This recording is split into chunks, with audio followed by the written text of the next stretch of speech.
Ko'pchilik adashadi, mana shu turib qolganda sartarosh sochimni buzib qo'ydi deb o'ylaydi. Ikkala soch ham shunchaki o'z yo'nalishiga yotadi. Ko'rib turganingizdek, ukatga qilishimiz ham shartmas. Bosh qismini, tepa qismi eng baland qism hisoblanadi. Yondan qaraganda boshimiz tekis ko'rinadi. Assalomu alaykum, men Rasul Shamsiddin.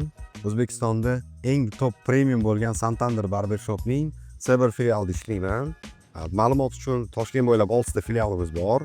Shevchenko, Seber, Mesvan, City Mall, Boulevard и Premium. Santanderda dunyoning eng kuchli barberlaridan malaka oshirgan, saralab olingan o'z ishining usta barberlari ishlaydi. Old money'ni boshqa strижkalardan eng ustun tomoni sizni sochingizni o'sgan yo'nalishi bo'ylab tarab, sochingizni sindirmasdan, qiynamasdan ukatga qilib yurish imkoniyatini beradi.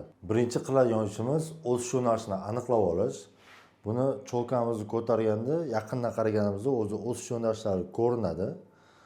Yana ham aniqroq bo'lishi uchun ho'l holatida sochni orqaga tarab, keyin sal oldiga itarsak, o'zi o'sgan yo'nalish bo'ylab ochilib oladi. Ko'rib turganingizdek, eng katta farq shu tomondan ochilyapti. Demak, sababi bu sochlar o'ngga qarab o'sgan, bu sochlar chapga qarab o'sgan. Agar biz bu farqni bu yoqdan ochadigan bo'lsak, bu sochlar bu yoqqa qarab o'sgani hisobiga yoki juda ham объемный bo'lib ketadi, yoki ukatkamiz soch orqaga qaytib kelavergani uchun tez buzilib ketadi. Chunki buni biz sochni sindirib, qarama-qarshi taragan bo'lamiz. Agar aynan shu yerdan ochadigan bo'lsak, ikkala soch ham shunchaki o'z yo'nalishiga yotadi. Ko'rib turganingizdek, ukatga qilishimiz ham shartmas. Shunchaki quritib, vosk bilan fiksatsiya qilib ketursa bo'ladi. Xo'sh, o'sish yo'nalishini aniqlab oldik. Endi fen bilan quritayotganimizda birinchi bo'lib o'ramadan boshlab hamma soch yoyilib o'sgani uchun aynan o'sgan tomoniga qarab quritib olamiz. Sababi, agar buni qarama-qarshi quritadigan bo'lsak, bu yoqda orqa tomonlar объемный bo'lib ketadi. O'zi bosh qismini, tepa qismi eng baland qism hisoblanadi. Oldi peshona qismi pastda bo'ladi. O'shaning uchun orqa qismiga объем berib yubormasdan yo'nalishi bo'ylab maksimal tabiiy quritib, keyin oldi qismidan tepaga ko'tarib, oldiga объем beramiz. Shunda yondan qaraganda boshimiz tekis ko'rinadi. Oldiga qarab, mana cho'kib qolmaydi. Ko'rib turganingizdek, mana o'rama qismi, o'ramadan boshlab soch har tomonga yoyilib o'syapti. Birinchi bo'lib shuni yo'nalishi bo'ylab quritib olamiz. Mana tepalari oldiga, ikkita yonlari pastga qarab yon qismiga, orqalarini orqaga qilib. Agar buni titib tashlab quritsak, agar masalan o'ramani bu tomondagi sochni bu yoqqa qarab quritib qo'ysak, turib qoladi. Ko'pchilik adashadi, mana shu turib qolganda sartarosh sochimni buzib qo'ydi deb o'ylaydi. Aslida o'zi noto'g'ri quritgan bo'ladi. Mana bu sochni bu yoqqa qarab quritsangiz yoki bu sochni bu yoqqa qarab quritsangiz, turib qolishi tabiiy, chunki buni o'sish yo'nalishi bu yoqqa qarab o'sgan.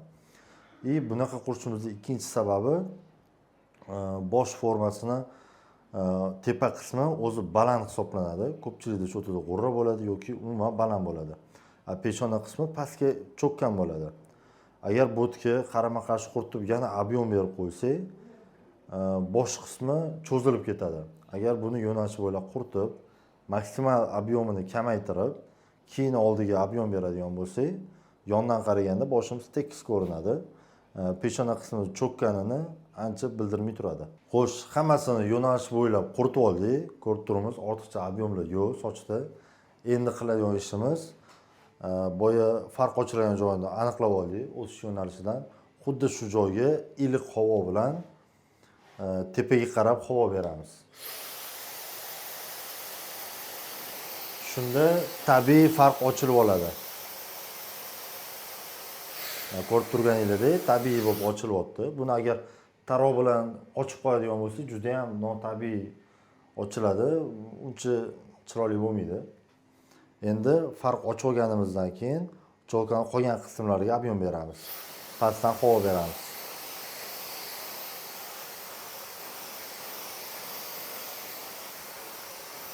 Bu yerda bizga tarov shart bo'lmaydi. Qo'limiz bilan bemalol ko'tarib tagiga havo bersak bo'ladi. Eng muhimi soch tepaga qaragan holatda fen bilan ushlab turishimiz.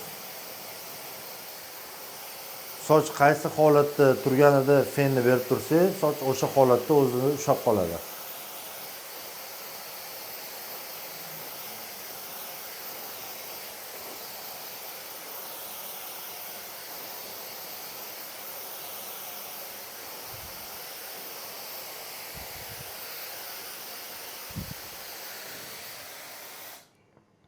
Ko'rib turganingizdek, orqada ortiqcha ob'yom yo'q.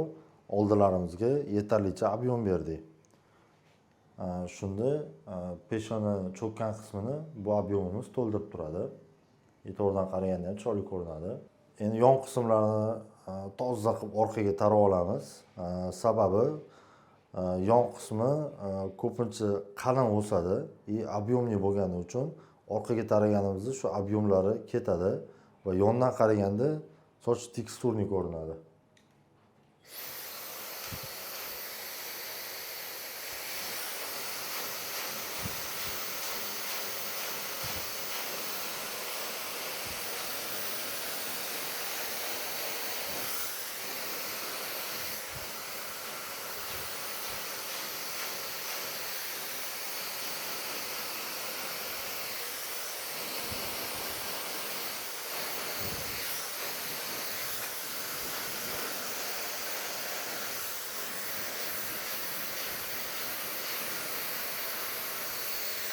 Yonini tarayotganda fenimizni eng ilig'iga qo'yib olsak ham bo'ladi.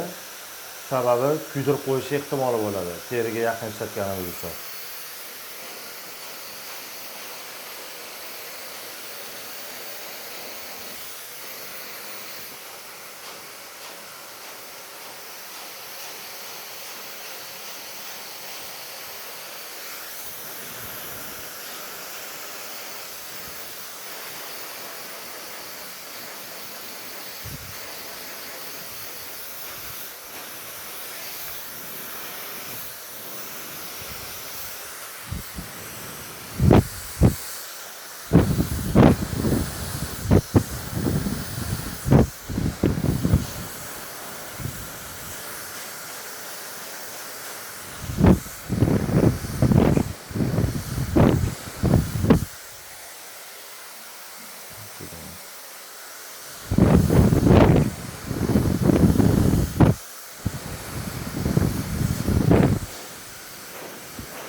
Ko'pchilik ukladka qilayotganda hamma fokusni tarog'ga qaratadi. Tarog' bilan ukladka qilyapman deb o'ylaydi, lekin aslida tarog' shunchaki yordam beradi.